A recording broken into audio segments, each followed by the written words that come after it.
All right, Todd Haley, former Chiefs head coach, one of the best offensive minds of his generation. He's now with Sirius XM NFL Radio. He does the blitz. He does the opening drive. What's going on, buddy? I'm doing good. How you guys doing? I'm doing great. I'm thrilled to have you. I listen to Sirius XM all the time, especially on my training camp tour every single year. It's like, I mean, they're all 4 hours apart from each other. And so I'll just sit there listening to Sirius XM for like hours and hours and hours at a time because they're also at training camp tours and you get the good interviews, you get the good insight. So I'm happy that you're doing it. I want to ask you, because I always like when guys go from a long time in the NFL and in football in general to the media, what they pick up when they enter the media. Like, because it's a different set of eyes. You're not doing it. You're not, installing third downs on Wednesday. It's a totally different thing. Is there anything you've gained a perspective on since getting into the media, Todd? It's a lot more fun to pick on the coaches and players when you're on the outside as opposed to the inside. No, I mean, it's been great for me. I get to pay attention to the NFL, talk about it. It's what I love. So, just the job that all of now us guys do. Yeah. Specifically the producers, the host. I mean, I'm learning something new every day, even though it's been about 4 or 5 years. I know you were joking about picking on the coaches, but do you have a perspective now looking back on it and say, oh, so-and-so I was getting ripped for this and they're, you know what, they were kind of right. Like, was there anything now when you're doing the actual critiquing or the opinion that you've changed your mind on as far as your own career?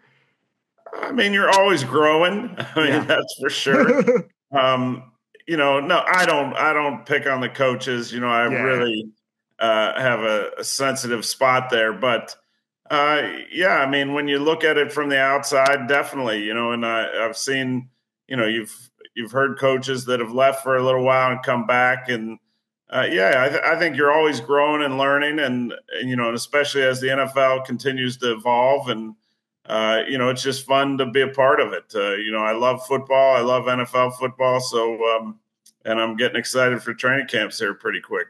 I just saw Colin Cowherd just tweeted this: 38 days until everybody gets bored by the Hall of Fame game, which is unbelievable. 38 days. I can't get my head around it. It seems like the season just ended. Speaking of the season just ending, Nick Sirianni has a really funny origin story that involves you. You kind of got him into this league, and I've been so impressed. Talk about picking on coaches. I didn't believe in Nick Sirianni at all a year ago. I really didn't, and he has removed all doubt, and he is shutting me up. He shut a lot of people up, whether that's in Philadelphia or elsewhere. I want to start here. First time you met Nick Sirianni, you thought what, Todd Haley? I thought he was a stalker. No, I mean, I grew up going to the place where he grew up. It's a late summertime place, and when he was still playing college football, I think I was coaching for the Bears receivers. Mm-hmm. He was a receiver at Mount Union. And I would go to the YMCA at the lake where my father had a place, then I had a place, and this kid would follow me around, and happened to be there every day when I went there to work out. And eventually he came up to me, told me who he was. He was a player, and he knew who I was, and he was looking for some drills and ways to get better as a player. So that's how we met. That continued for many years because when he finished his college career, as I moved through the ranks of the NFL, then he started coaching. He always asked advice on what to do, how to handle himself. So I think at some point I just said to myself, because I wasn't at that time, I said, if I'm ever in a position to hire somebody, meaning I ever become a head coach, this is a guy that I'd like to bring along with me. I just like the drive, the fact that he timed his workouts knowing exactly when I was going to be there every day of the summer. So, when I got the job with the Chiefs, I hired him and obviously spent 3 years with him, and he's done phenomenal things. So he was my one tree, but I've decided here recently that I'm going to take credit for all the trees that came off of his tree. There you go. since we're the original tree. So my tree is growing when I didn't even know it was. Congratulations on Jonathan Gannon and Shane Steichen and all those Yes, guys. And maybe I'll they'll take them have some, all. especially in Arizona, maybe they'll have some splinters there. So the Haley tree is growing by the day. No, I mean, Nick's done a phenomenal job. But I saw all that, even when he was Yeah. just a player. He comes from a coaching family. His dad's a coach. His brothers are coaches. You know it at certain times when guys just have that little something special, that drive, whatever it is, plus the football awareness and intelligence. So, it was all there on display. And when we were together in Kansas City, I mean, there wasn't a time he wasn't bugging me. Hey, can you come down and spend time on this, that, or the other? So it's been fun to watch what he's done and how his career has gone. Yeah, I'm curious, just broadly speaking, not with Nick or anybody, but there are incalculable amount of people trying to get a quality control job in the NFL relative to how many spots there actually are, which is a handful for every single organization. And then you have to compete with the fact that it's not just 23-year-olds trying to get it. It's maybe guys who are position coaches who are out of work who are trying to get back in. I mean, it's just crazy how many different paths there are to the NFL. So I'll open this up, knowing guys like Nick and dozens and dozens and dozens of young coaches. How do you scout when a guy has it? Like, how do you scout? Because so much of it early is grunt work. So much of it early is, are you going to be in the office from 5 a.m. to 7 p.m. and you don't even know if they're going to be able to call in the heat of the battle, a third down or whatever. But when you see a young coach, how do you even scout them and figure out if they have it? Well, I don't know that you're specifically, taking notes or anything like that. I grew up in football. I was around some of the greats of all time. You're right. I mean, it is so hard to get in that, if you do ever get an in, which I had an in with my connection with my father, started at the bottom as an intern scout, worked my way up. But when you get that in, it's what you do with it.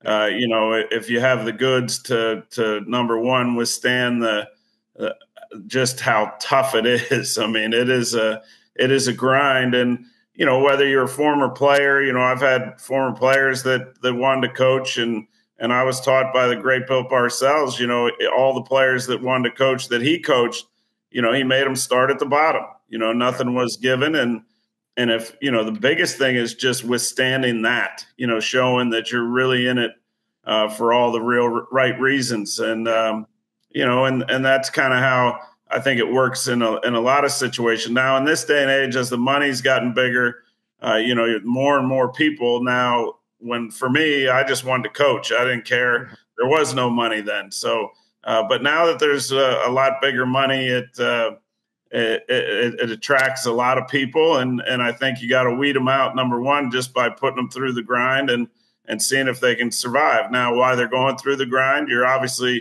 going to notice guys that have a little. I said football awareness, football intelligence, and people intelligence. I mean, it's such a coaching's, like any other business. The great leaders know how to push buttons. They know how to work with people. They know how to get people to do things they maybe don't want to do. No different than getting a player to run down on kickoff. I mean, you're asking guys to do things that they really don't want to do. But if you show you want to do it and you have some of those skills also within you, you got a chance. You mentioned Bill Parcells and players who played with him, players rising from the bottom. Aaron Glenn, I think he was in the front office at one point of the scouting system with the Jets. You overlapped with him. You know him. If I'm a Jets fan, I should be thinking, what about Aaron Glenn? Like sell me on. I think he's going to be great. I spent some time with him in Detroit under Dan Campbell. I understood that, first of all, anybody involved in that system is not going to skip steps. It's going to be a very honest, rigorous build, not a rebuild, because the Jets need basically to start from scratch, but it's going to be a build, and that it's going to be authentic, and they're going to get coached hard. So explain to me, having known Aaron Glenn since the Parcells era in New York, what they should expect. Well, I'd be excited. Number one, I was there. I was actually a scout when Aaron was drafted. And and Aaron came to me way back then because I could throw the football, and I'd be working with the coaches, during off-season time. And, he said, I want to be able to catch better. So he and I worked together all the time. Then I ultimately became a coach. I wasn't coaching his side of the football, but got to know him a lot. And then we both end up back with Coach Parcells in Dallas again. So, right.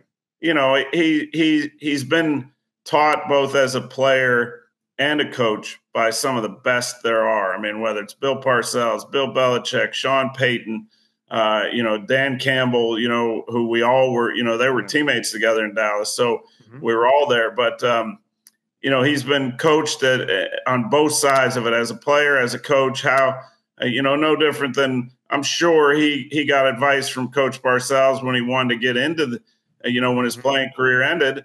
And I would guarantee it, Bill said, listen, start at the bottom, show you want to be there, show you're not just doing this because it's fun and it'll be easy. You got to prove that you want this. And, and that's what he did, starting out in the front office, scouting, some of the similar things that I did. But I just think he's been around the right people. I was blessed to be around Coach Parcells, still have him as a friend, as a mentor, Dan Henning, Belichick, Romeo Crennel, all those guys, at a very early stage in my career. And I learned from the best, really. I saw how it's supposed to look, how it's supposed to feel. I was there in New York when Bill came in after Rich Kotite, and it was not pleasant by any means. Throw in there, you're a young coach just trying to prove that you can survive. But, Aaron Glenn was there. He saw how Coach Parcells transformed a losing group into a winning group. So, Aaron gets all that. He called me in the off season when he was just a secondary coach with the Saints, and we'd do Zoom calls. And it was, you saw, like I was talking about with Nick Sirianni, the want to, the desire, for a guy to call me and say, hey, will you spend a couple hours on Zoom and just talk to me about offense and what you guys think? You knew this guy was up and coming, and he was going to have a chance. And I think my father always said, just don't worry about climbing. Don't worry about the next job. Just worry about doing the job you have really well, and good things will happen. And I think Aaron's an example of that. Now he's in the big spot as a head coach, but I think he's going to be fine. I mean, will there be growing pains? Absolutely. There always are, but he's a fast learner. He's going to figure it out.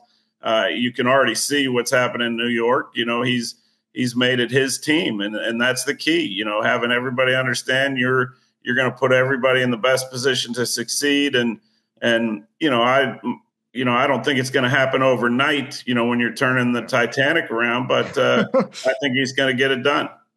Yeah, it's amazing, the through line you just said, where he's seeking you out to throw the football to him, whatever it was, 30 years ago, and now he's seeking you out for Zoom to talk offense. He's with the Saints. Like, it's incredible. It just sounds like he wants to do the work, which is step number one of being a learner. Real quick, I want to ask about Parcells, but you mentioned Dan Campbell. You overlapped with him. He was a tight end. You were the receivers coach in Dallas, so you didn't coach him directly, but I'm sure you were around him. Tell me the story that typifies what Dan Campbell was as a player in Dallas. Pretty easy. We were struggling. I think we had a big game against the Giants, obviously a big rival. It was in New York on national television. It was going to be a night game. I think it's the game Tony Romo actually might have got into the lineup after Drew Bledsoe. But practice on a Wednesday was going bad. I mean, and you could see Coach Parcells getting heated up. He was not happy with the way anything was going. There was no energy, and I see him call Dan over to his side and say a couple words to him, and Dan runs back into the huddle, and Parcells, with his arms crossed like he always did, walked over to me, and he said, "Watch this, Todd." A fight ensued on the next play, and Dan Campbell was in the middle of it. So, as coaches, you got to do whatever you have to do to get things going in the right direction. And he knew that Dan was his man to get in there and stir it up and get that. And it worked. I mean, all of a sudden practice, everybody's hooping and hollering, excited, and good things happened from there. I love that. He was his enforcer. Do you remember who the fight was against, or was it just everybody? Just there, mix it up, get something going. Yeah. Oh my God. I love that. I love that. The enforcer role there. Real quick, you mentioned Parcells. I think that I read his book. He wrote a Harvard Business School study years ago that was so amazing about turning around teams. And in it, he talks about something you probably know better than almost anybody, which is he demands honesty. And he wants to be honest with people. And the only way to get better is to be extremely blunt about how a person's performing at their specific job. Whether that's a blocking tight end, not blocking well enough, like just meet their goals. And also the person will eventually feel better, even if there's short-term pain, because they're being told exactly what they need to do in order to get better. Explain why Bill Parcells was a good coach. You can take it anywhere. Number one, really smart. I have notebooks full of every meeting over 8 years that I was in with him, or phone calls we have today, where, whatever he said, you were listening. He knew what he was talking about. It didn't just have to be football. It could have been anything. But, what I love about Bill is, in this world, in this league, there's a lot of people that want to surround themselves with yes men, people that just tell them what they want to hear. Bill Parcells was not that. He wanted you to tell him what you believe strongly in. Now, when you said it, he's going to, might back you up against the wall and say you're full of crap, whatever. But if you stood your ground, then he would take that into heart and into consideration and believe what you said. So then you just better be right. But that's another story. But, he just I'll tell a quick story that I've told. Yeah. But, I'm a young coach. I think I'm assistant receiver coach for the Jets. So I got Wayne Corbett, Keyshawn Johnson, the whole group. Well, Keyshawn had taken a liking to me because much like Aaron, when I was scouting, I would work on the sideline, work with him, put a mat out there. So he appreciated me. So now I'm coaching him for real. And Keyshawn was a gym rat. I mean, he loved football. He'd be bringing beta tapes into the office, showing me clips of, USC or UCLA, whatever it was. I mean, Parcells would walk by the room and see him sitting in there. So one day we're in the bathroom in side-by-side stalls, and he looks over at me, Parcells, and he says, "What's up, player's best friend?" Well, that was like a dagger going in my gut. You did not want to be known as a player's friend at any time, but let alone in that with that staff, that group. But that lived with me for my entire career. I got it, and it was a couple simple words. He didn't have to explain it. He didn't have to say anything, but that's what he was so good at, pushing your button without you even really knowing it was happening necessarily at the time.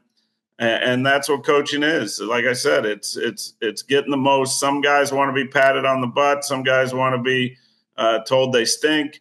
Everybody's different. He had a special way of knowing exactly what everybody needed to be at their best, and then pulling you back when he knew you were about to go over the edge, where he had pushed it too far.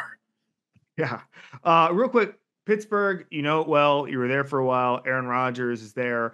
It was funny because in the last couple of weeks, I've thought, okay, well, it's perfect that Aaron's going to Pittsburgh because I think the Jets didn't want anybody bigger than the coach. Nobody's bigger than the coach than Mike Tomlin. It's a match made in heaven. That was my opinion. Allen Robinson comes on the show last week. He played for Mike Tomlin. He said it's almost the opposite, that Mike will embrace how much Aaron Rodgers wants to be the alpha, that let him be himself, that kind of thing. That whole system well. How does this work? If this works, it's because why, Todd?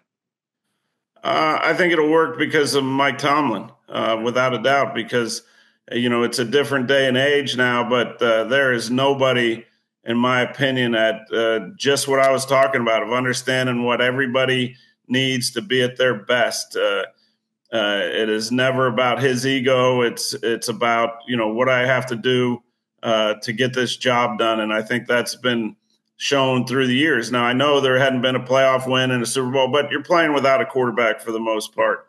They're doing the best they can. They thought they had it with Kenny Pickett. It didn't work out. They thought they had it with Russell Wilson and Justin Fields. It didn't work out the way they wanted to. But, quarterbacks don't grow on trees. And if you don't have one, it is going to be – you got to play perfect football against some of the best teams in the league as you come down the stretch. So, that is what it is. But, Mike, this is not a lot different than Ben Roethlisberger. You're talking about an experienced guy, a future Hall of Famer, that really understands football. Mike will do everything possible to make sure that he and Arthur Smith, get the most or get the best out of Aaron Rodgers.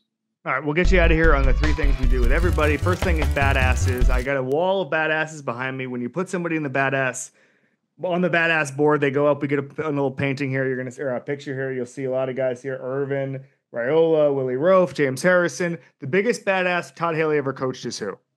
Well, that one over your right shoulder, James Harrison, but I'm not picking him because I don't like him because, he returned an interception on me in a pretty big game.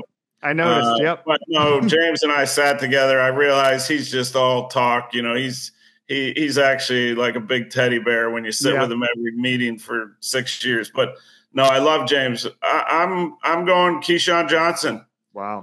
I mean, the guy, I've said this from very, very long ago that if we were playing a pickup game out on the gravel driveway right now, I would pick Keyshawn first out of all the players I've been around. Wow. He is a legit tough guy. I've watched him get knocked out and shake it off and come back and play later when everybody thinks he's done. He asked to block some of the true badasses in the league as defensive ends. I mean, there's not many receivers that come to you and say, I can block Peter Boware or I can block Bruce Smith.